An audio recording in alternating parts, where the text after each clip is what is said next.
Hello movers, and welcome to today's video. Coach Rodrigo here. Today I wanna bring a drill, a simple, very simple drill, but it's helping a lot of my clients start improving something that is so common in so many adults. And that is lumbar or low back instability. This is due to different factors, different reasons. So many adults were dealing with that instability around the midsection. So today is a very simple drill that I want us to practice. So if you are ready, come with me and we're gonna give it a go. So we're gonna start facing up on the floor. And here, we're gonna just practice rolling the pelvis. So we're gonna start bringing awareness to the position of that pelvis. The position of that pelvis is gonna influence the shape of the low back. So we wanna roll it forward and then we try to roll it back.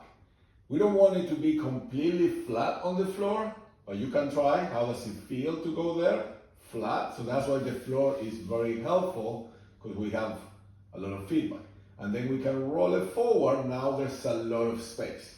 So I want you to try to find the neutral, so in between. Now we need to be super mindful of three possible movements that the pelvis. We want to be working on controlling or stabilizing the pelvis and the low back. So the pelvis, pretend that my hands, this is a pelvis, right? So if I'm laying down, it's gonna be like this. This is my pelvis. My pelvis can move in this way, like I was just doing, rolling forward and rolling back, okay? Rolling forward, rolling back.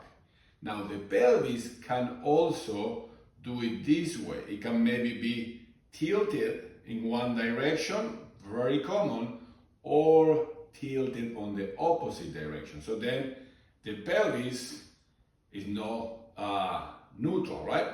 It can also, now imagine that we're standing, so the pelvis is like this. It can move like this. It can hike on one side, so it's higher on the one side and then higher on the other side. So we have all those three motions or possible movement of the pelvis.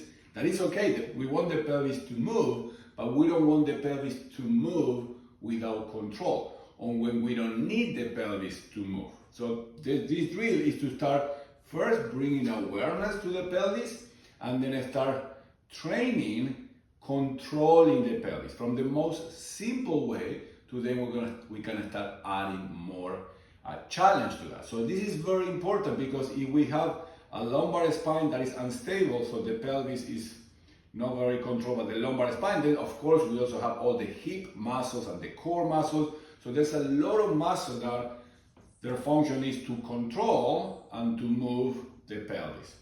So we're gonna start in the most simple way, but this is something that we wanna restore, because all of this is part of standing, walking, running, playing a sport, going up and down stairs, going for a hike. All of those are gonna benefit if we have better control and activation of all the muscles that need to participate. So no more talking, let's go to the drill. But this is why I want you to practice this. So important. I've seen so many adults.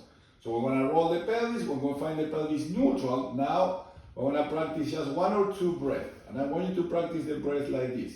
You're gonna inhale and you want to expand. Think of expansion, but not just in the belly. You want to think all around. Pelvic floor, midsection all around, rib cage. But try not to use the neck muscles to inhale. Notice. And then slowly, and you can do it through mouth, you're going to just blow all the air out. Slowly, slowly, slowly, slowly, slowly, until you go to empty. Now you may feel some tension in the midsection around. From now on, I'm going to refer to that as the corset. And you want to keep that corset. Let's try this. And without loosening it, so I don't want you to just breathe into the belly. Keep some tension there. I want you to inhale again. but controlling the belly, so keeping that corset. This is something that we practice in oral classes. So that will be the step number one. Now the second one is to find the corset that's going to start providing more stability, and then slowly we're going to lift the knees right above the hips, above them. Now the key here is to be able to do that without letting the pelvis roll, tilt, or hike. So be super mindful. Of course, those movements are not big, and so many times people don't even realize that that is happening. So be super mindful. Inhale, expand. Exhale, find your corset, lift the legs, and hold. I like to bring the toes closer to the shins. So now I'm active here, and the pelvis. Notice the pelvis. Is the pelvis neutral in all those planes? So we can just stay here and practice a few breaths. This will be step number one. Notice how that feels. Notice if you can keep it on the inhale and also on the exhale. You don't need to do it for long, just notice, practice. Sometimes we tend to hold the breath, sometimes we hold a lot of tension on the neck, sometimes we feel the corset and then we start to lose it. Sometimes as soon as we lift the legs, then the pelvis make one of those movements. So that would be step number one, something to practice. I mean, step number one can be just the breath and practicing keeping that corset as we inhale and we exhale. The second step would be to lift the leg. And the third one and the last one for today, of course, if you want more of this, follow the link, join my community. You can start with a free trial. You can also comment foundations and I can send you a link or a full class that you can do. This is all the stuff that we train in my program, the comeback. Now the third one will be getting the legs up there, but then we want to start adding some movement. Now things get more interesting. So we're going to do the same. You're going to find the pelvis, okay? Check that it's level in all those planes.